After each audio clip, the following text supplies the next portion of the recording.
Ryan Reynolds here from Mint Mobile with a message for everyone paying big wireless way too much. Please, for the love of everything good in this world, stop.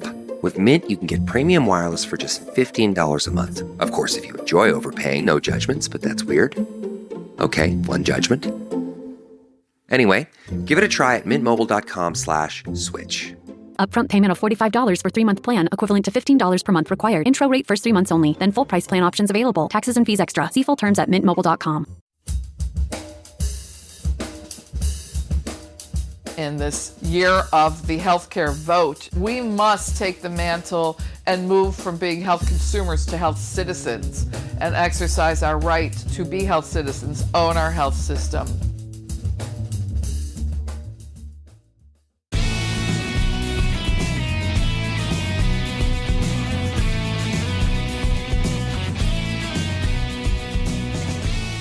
From Offscript Media, I am Matthew Zachary, and this is Out of Patience. Today's show is not a very special episode of Different Strokes, Facts of Life, Family Ties, Webster, or Blossom, but it is a very special episode nonetheless. Jane Sarasohn-Kahn has been a friend, teacher, mentor, Sherpa, conscience, and a big sister to me for over 15 years. I mean it when I say that she's as close to a biological family member as you can get without the Jerry Springer sibling DNA test. My origin story of becoming a cancer advocate diverged in 2004 between the nonprofit sector and the then nascent and emerging digital health universe, which they called Health 2.0. And Jane was right there to welcome me, the freshman newcomer and token cancer guy in the space with the inflatable swimmies that I needed to jump down that rabbit hole. Did I mention that Jane is one of the world's foremost health economists with a Nostradamus-level power for trend forecasting? She's also an award-winning author, blogger, speaker, thought leader, and the creator of Health Populi, one of, if not the most notable blogs covering the healthcare ecosystem.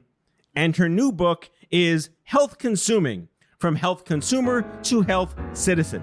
If you don't know the meaning of the word mishpach, you're about to find out. Enjoy the show. Jane, oh my goodness, it's so awesome to have you here on my new radio show, because you've been on the old radio show, and in the epic band reunions of all epic band reunions. Unlike the Eagles, who said hell would freeze over, we never needed the hell to freeze over. And here we are, and I'm so excited to talk to you. Oh, amen to that, my brother. I'm so happy to be with you. We go way, way back. Like Stone Age, like Paleozoic Health 1.0 con stuff. It's kind of 0.5 when I think about it. I know, right? I don't even remember our origin story, but obviously it was through Stupid Cancer or I'm Too Young for This or whatever it was called back in the salad days. What I do remember is I think it was either 06 or 07 where Matt Holt and Indu Subaya invited me somehow, I think through my Missy Krasner Google connections, to keynote and play piano at the inaugural Health 2Con event. And I think that's where my freshman inauguration into the fraternity sorority of this universe began. I think it was. I think it was the second year, 06, because I then came to interview you in 07 for the paper I wrote for California Healthcare Foundation in 08. But I remember you playing piano and then hearing your origin story about being at Binghamton University and your hand stopped playing piano. That was when you pre-diagnosed the fact that something was going on with your brain. And that was the beginning of me being in awe of you and your miracle story. So that is one of the things we've learned, and Susanna Fox talks about this a lot, is that really this is just, healthcare is just all about stories, really, and the power of the patient's story. And yours was certainly captivating when I heard it for the first time. That event was really like a wizard behind the curtain reveal of all these like there were like two versions of like Margaret being rapscallions back then. There was the the Live Strong origin universe of young adult cancer and what the NCI was doing with groups, and that was there. And then there was this like putting the words digital and health in the same sentence, to even just like as an idiom, didn't exist. And we were all just inventing things that weren't in the vernacular, aspiring to just break stuff because we saw opportunities. Break stuff because necessity was the mother, and it was a mother to be sick. So, I mean, in that era, and I went back to that paper, which you can still download online at chcf.org, and Wow. It's free, and it's old, but it's a gem. Yes. Because it was really, I can list some of the people I spoke with you. So I spoke with Jack Barrett for that paper, and he had just come out of Yahoo Groups, health groups, to start We Go Health at the moment. I spoke with Ben Haywood of Patients Like Me fame, and they were young in that network, which they built for their brother, speaking of mother being a necessity of invention. And Amy Tendrich, who just started Diabetes Mind. And even, which is fascinating because of his recent news with Amazon, Scott Shreve, who had just started Crossover Health, and he's now working with Amazon. And it took him all these years to build that great primary care model in Crossover Health, and just a few weeks ago, they announced that they'd be working with Amazon in their primary care clinics. So, I mean, this is the generation you were in, and you were the baby amongst all these folks. I was, and I genuinely feel incubated and accelerated and almost like surrogately adopted, because I was kind of like the token cancer guy that happened to be there. And I was not a entrepreneurial startup business person, kind of like driving in both lanes over the last 15, 16 years in the nonprofit and the private sector. I feel like I'm a unique byproduct of all of these individuals who you mentioned and more.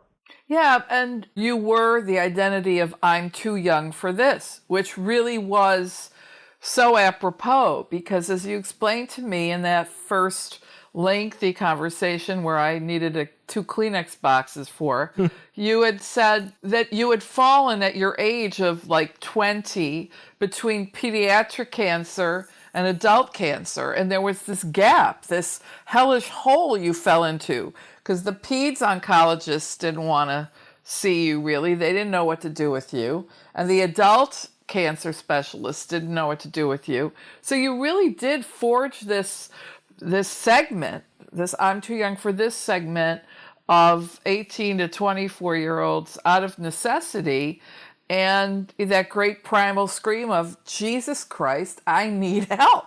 Just as the Haywoods did for their brother, and Amy did because she was diagnosed with type 1 diabetes when she was, a woman. And Yeah. she also didn't have a place to go at the time. So she was a tremendous pioneer in her way, for her condition as well. But anyway, yeah, you were the baby, and we all adopted you and embraced you. And, now you have your own babies who aren't babies anymore. Do you think that there's a new freshman class of us coming up these days? Because we're like the first Degrassi High generation. Maybe I'm one and a half Degrassi High generation. Like, have we given birth to an entirely new generation of innovation? The innovators that I'm seeing now aren't so much the patients, but the caregivers, which is like a new thing.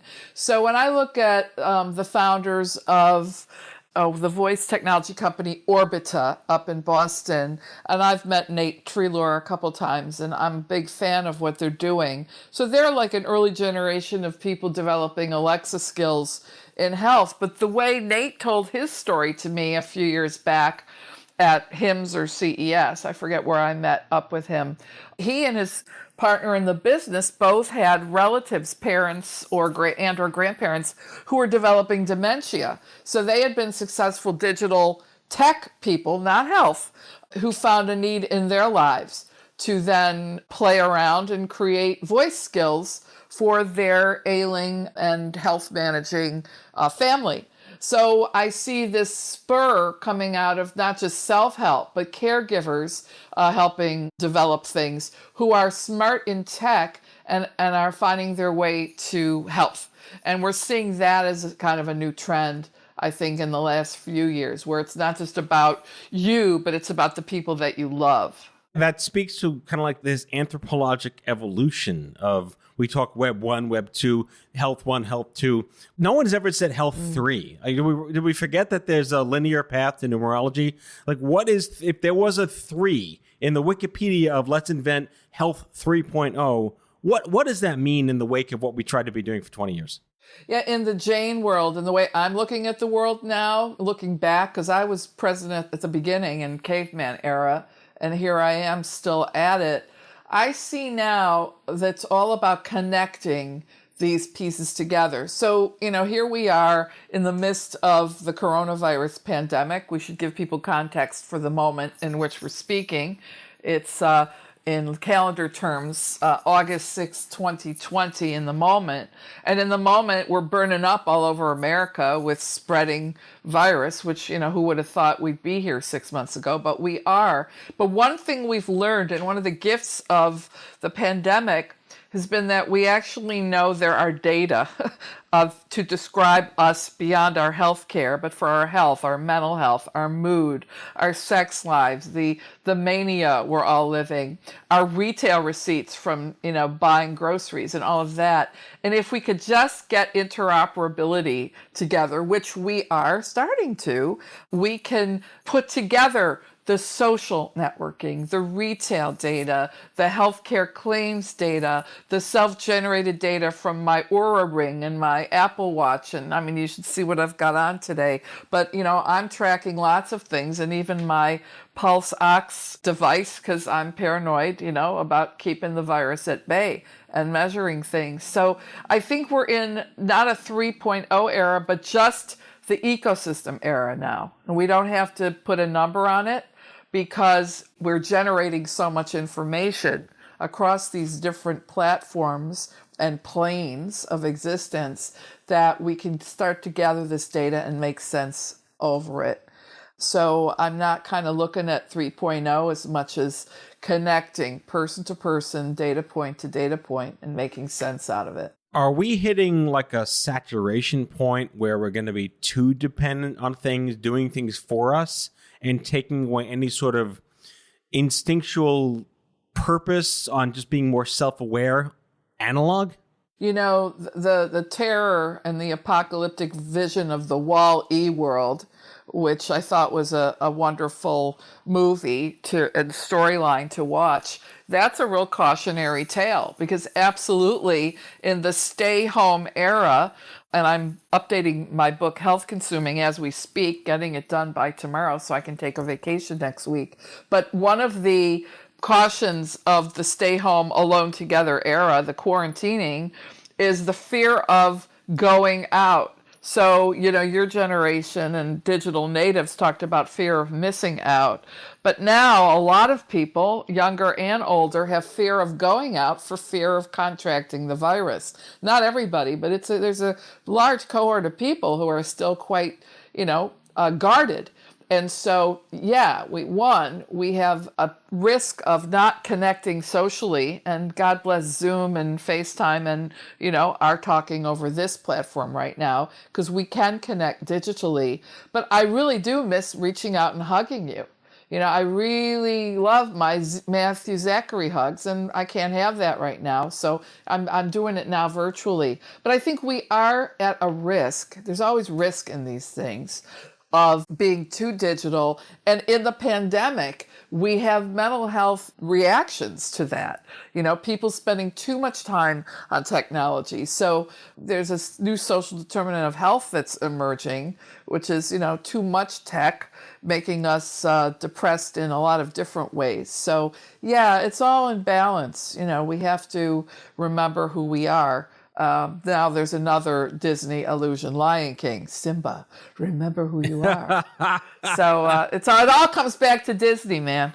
Well, you brought up a word that's always been like this contingency in the vernacular of our bubble, which is the word consumer.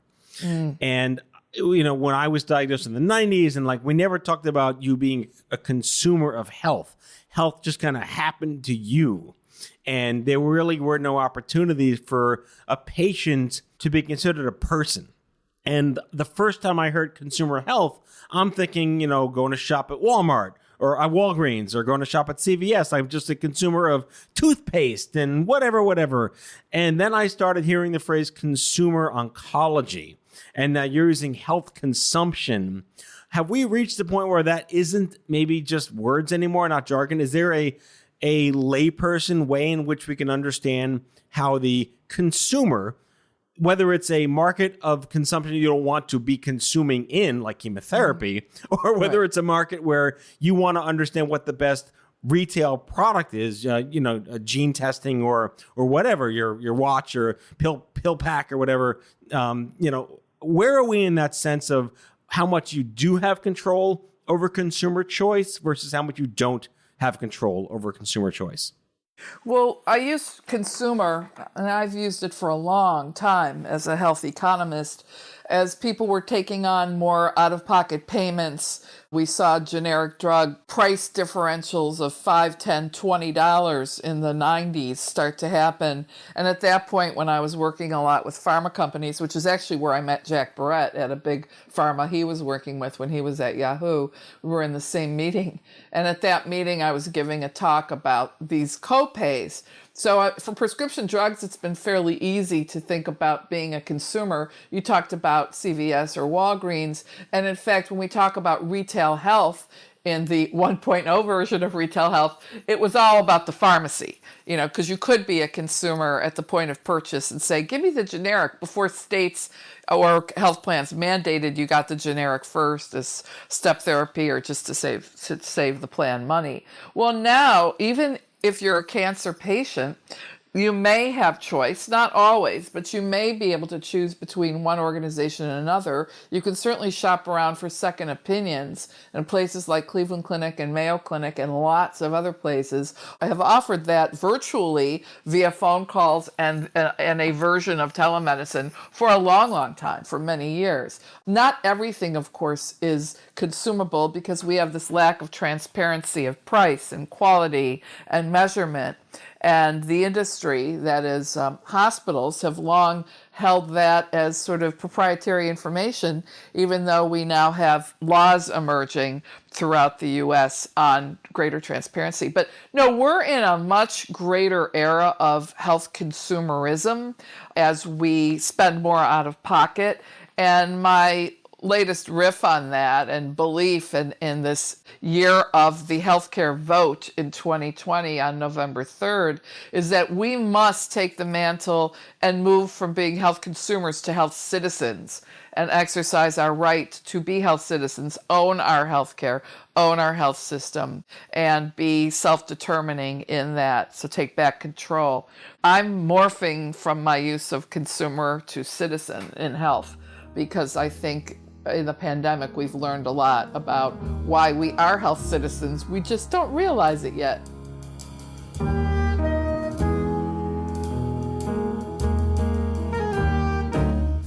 Back with our guest after the break.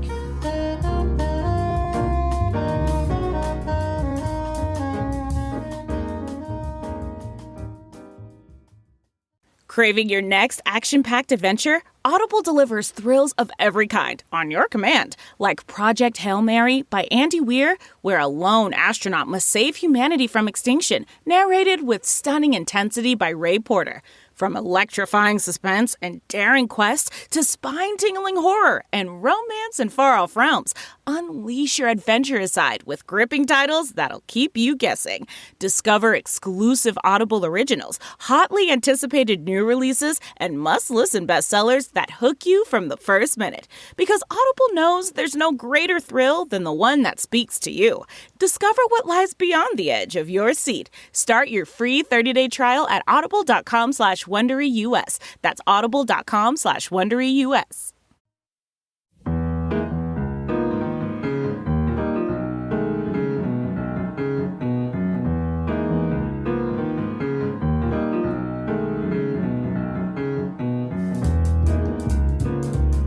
So we're back, and this time we're going to flip the switch, and Jane's going to be interviewing me because apparently there's a curiosity about how I got from A to B to C, and yet somehow my plan B became my plan A. Well, that's one way to put it. You know, when we met, you were I2Y. I'm too young for this. And this foundation then morphed into Stupid Cancer, this nonprofit that just took the world by storm. And you created this community, which is an important word, community of young people with cancer all over the world. So I'd like you to talk a little bit about that early era and what that was like, that zeitgeist, as you were riding the growth of the 2.0 social media world, content creation and community creation. Talk about that experience, because it was quite a zeitgeist you were creating and living in. It was an odd moment in time when no one quite knew what they were going to be doing when they grew up. We just knew what we were angry about something. But what really changed for me was having gone 7 years feeling like I was the only 20-something that ever had any cancer. And I was playing piano again. I was working in the advertising industry. I just felt like I was completely alone.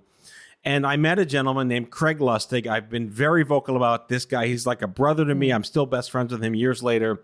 He happened to be on the board of an organization called the National Coalition for Cancer Survivorship, which is one of the dominant influencers in public health policy and oncology in the country in DC. And I was, again, that Wizard of Oz curtain got pulled back, and I started to realize, wow, this would have been so nice to have back in 1996 when the yellow rotary cord phone was on my parents' wall and I'd know to talk to. But similar to what we talked about at the top of the show about, Jamie and Ben and Amy, we were born of our condition. We just didn't know we had a door to even walk through until it manifested itself. And for me, that was the door.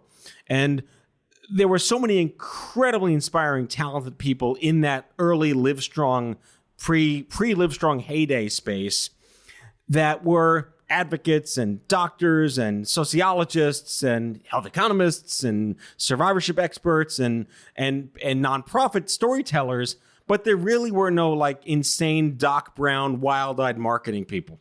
And I fit this odd niche. And I said, if I'm going to build a community that I wish that I had, and I'm dragging all these amazing people with me, what should that be? What is the anti-Hallmark card? What is the non-have a ribbon? Here's a thing, you poor thing, the pity party of cancer, which was this Deborah Winger terms of endearment stretched over 20 years. It didn't work anymore. And what survivorship meant to me was making sure that someone else like me doesn't feel judged and alone. That was my interpretation of it. So calling it I'm too young for this was exactly the kind of go fuck you, tongue-in-cheek, self-victimization that worked for Gen X.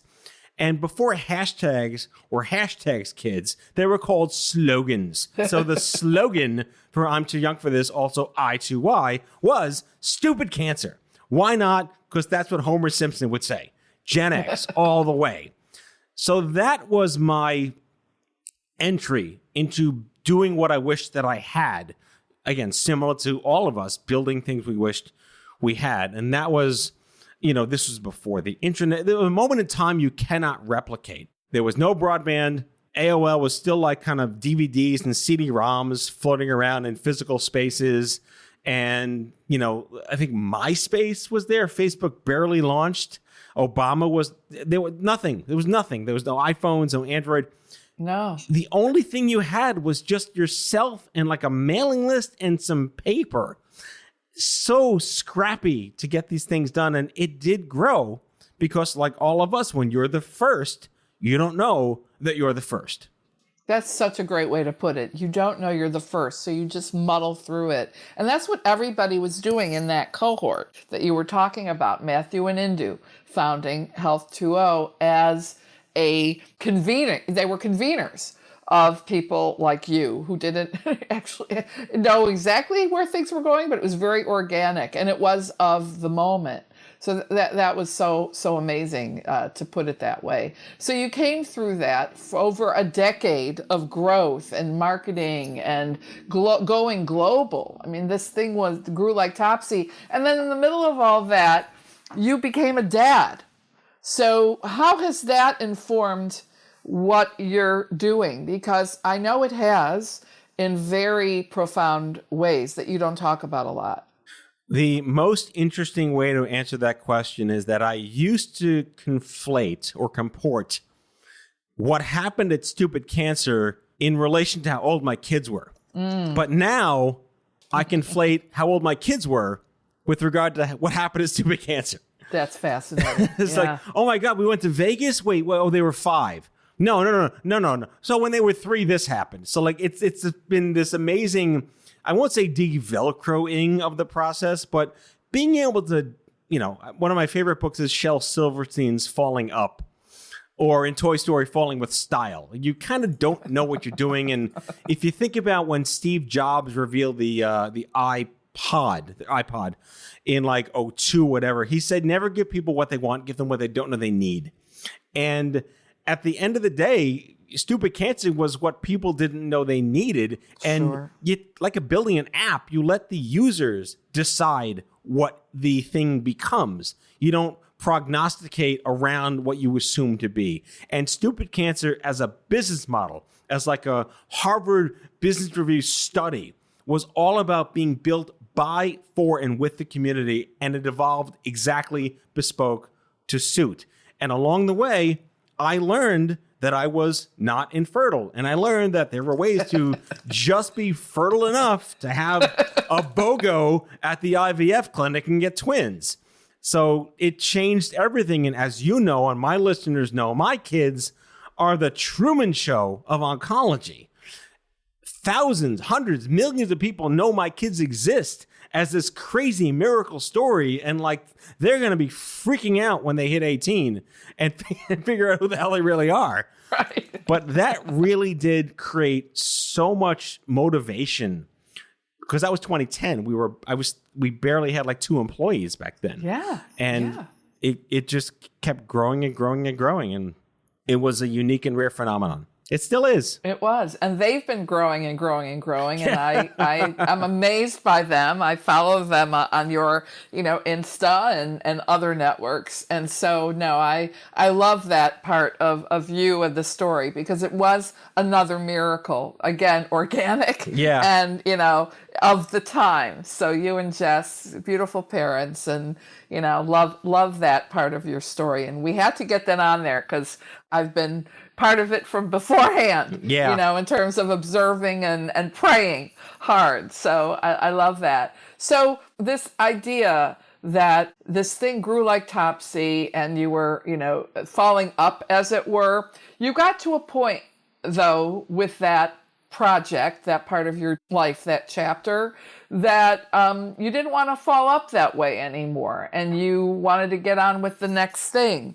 So what was the motivation to take this or say goodbye to this amazing organization that was so defined by you? You were the persona of this thing. Your DNA is in the organization, and the organization persists, but you're not with it anymore. So why did you decide to move to the next chapter?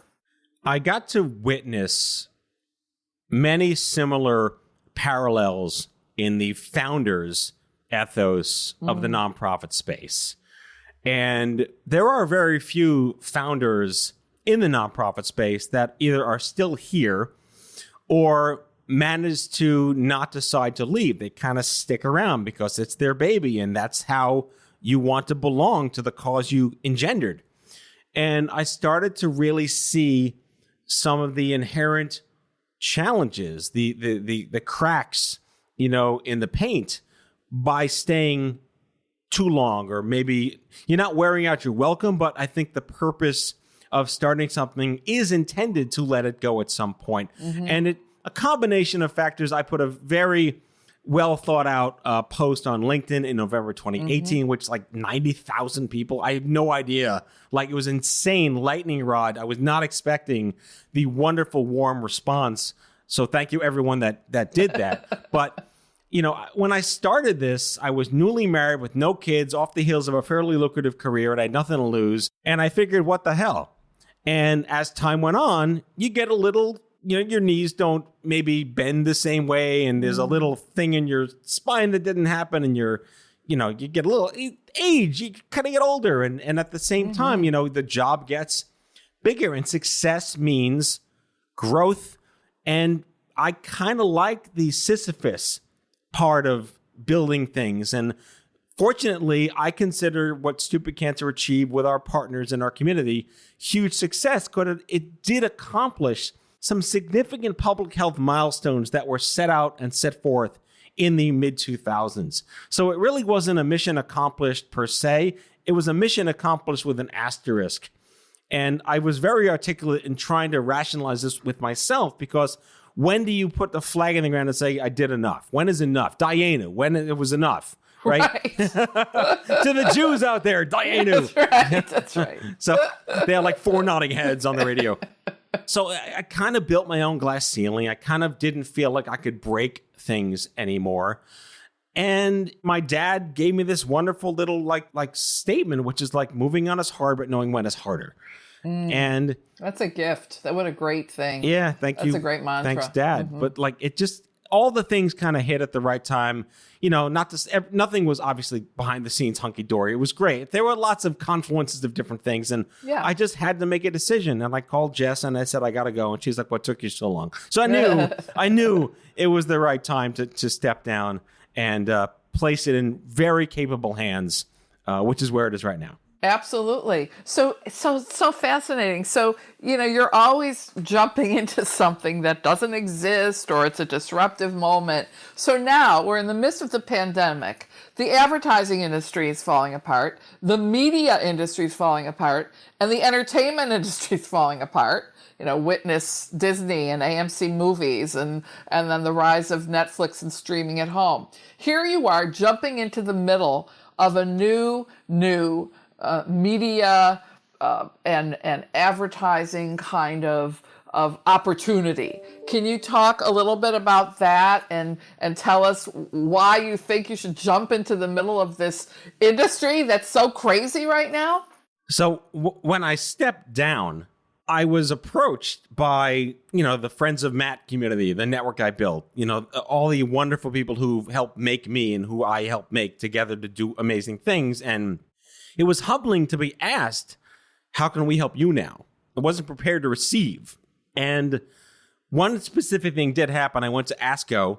In 2019 to do a gig for a pharma company. And for the first time, not panhandle, begging for money for sponsorships, which is very cathartic. Welcome to a business model. I know. And I was asked point blank, what's going to happen to the Stupid Cancer Show, which we should also remind our listeners was kind of like the flagship that defined Stupid Cancer for all those years. We had the first radio show in healthcare before we called them podcasts. And I was thrilled to interview thousands of people over hundreds of shows and had millions of listens aggregate. And it was its own odd phenomenon for its time. And I was asked, what's going to happen to it now that you step down? And I could only assume they were going to sunset it or repurpose it. But the sentiment across the board from more than one person, in no coincidence, was you better find a way to get back behind a microphone. Interesting. So this whole company, this off-script media thing that's become this odd juggernaut media thing during a pandemic, was born of my network. And I felt it was built by, they say death by committee. This was life by Friends of Matt Squad. Yeah. So, you could not have foreseen you probably could have foreseen the pandemic based on your perception of our politics, but no one could have foreseen this being what transpired in 2020 when you're trying to build a brand new idea and a brand new business concept. But I think the elevator pitch was based on a George Carlin skit. He said, if you stick two things together that have never yet been stuck together before, some schmuck will buy it. And and I did all this analysis and all this surveying and no one's ever stuck together patient advocacy or consumer health advocacy with broadcasting. They don't exist. And podcasts are great, but they're very transactional, educational, or murder mysteries, or politics, or sports. But this medium of patient storytelling and the jargon of patient centricity and patient education, it doesn't exist in audio form.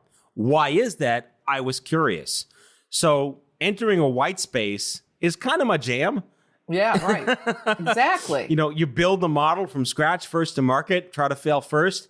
And at the end of the day, who knew that launching the first patient advocacy broadcast company during a pandemic would have been the weirdest, guilty timing of all timing? Yeah, no, I think so. I think that's what, visionaries see. And I'm not pandering to you by saying that. But I mean, it's you put disparate things together and here you are. And it is the opportunity time. And as you say, podcasting is sort of the 1.0, and you're bringing another dimension to that. So I think that's why this is going to be so successful, if I may forecast that. Accepted, Nate Silver. Exactly, the 540 view of things. It's been a phenomenon to see this really grow from nothing so quickly with this amazing team that I've now built to do this with. But the desire to appreciate the value of what like single sensory audio, we're videoed out. I believe very firmly that we could say the health citizen, to quote your nomenclature, is ready for a different medium to experience peer-to-peer education and credible, entertaining content that will help them live their lives better. Mm-hmm. I think that's really true. And I think it's particularly true in the pandemic era. I've been really studying consumers' behavior reshaping, not just health consumers, but consumers in general. And I think there is this video sort of overload now. We're seeing even younger people putting that down and saying, I want real relationships and not just digital ones. And so it does bring us back to that great era of radio that I remember growing up. My father, driving around in the car listening to the early era of talk radio, but with some real engaging content. And you talked about entertainment. And you're right, in this era of over information in healthcare, we need to entertain each other. We need to find joy in all this. And that's why the peer-to-peer healthcare trend that Susanna talks about is so salient right now, because that's where authenticity is. And we hunger for competence and authenticity to be able to trust in this very skeptical era where of quote, fake news in healthcare. Who do we trust? Experts like Dr. Fauci and patients who have come through it with real experience. So I think you're tapping into that new thing. I think that if I didn't, I'd have to retire. I just want to chase things that don't exist. It excites me to define new markets. And one of the most interesting and relevant compliments I've ever been able to receive was that my gift and my curse is that I'm always 5 years ahead of everyone else. Mm-hmm. Sure. So everyone else, catch up to me, please. I'm building a thing here, guys. Come on. Yeah. Well, that's it's painful too to be first, to make the first Kleenex or Zoom, which was not a new thing, but we seem to think that we discovered it in the pandemic for Passover Seders and Easter Sunday dinners with family. Mm-hmm. But, it's hard to be first. But when you are and you crack into something like that, how exciting it is. So I know it's going to be, hard work. You make it sound easy, but I know it's hard. And Matt, you did it. I can't think of a more gratifying note to end our, 1.0 high school reunion podcast recap on. Obviously, this is one of many, many shows I want to do with you. I've been thoroughly enjoying your new book. I will mention it on the show and many other shows and on social media. From Health Consumer to Health Citizen, Health Consuming by Jane Sarasohn-Kahn. You got a whole bunch of amazing people here that wrote some crazy crap about you on the back. My goodness, you must be important. I never burn a bridge. Wonderful. Well, I can't thank you enough. This has been so mishpach and gestalt and cathartic and all the Jewish words that end Very in mishpach. Yeah, yes, exactly. indeed. Well, you're my bro, and you always will be, and I couldn't be kvelling more. Yes, well done, with all the gestalt that my grandma would use. Thank you, Jane. Bless you, my friend. That's all for today, folks. If you like the show, be sure to subscribe, leave a review, follow us on social, and tell all your friends to listen. Out of Patience with Matthew Zachary is a product of Offscript Media. Our executive producer is Matthew Zachary. Our senior producers are Jen Horangeff and Andrew McDowell. Darren Tunn is our production intern. It is recorded, mixed, and edited by Matthew Zachary. Our theme music is by the Mike Van Allen Quintet and by Mara. For advertising and media inquiries, email media@offscript.com. Hit us up at contact@offscript.com to share comments, feedback, and make guest recommendations. For more information, visit offscript.com.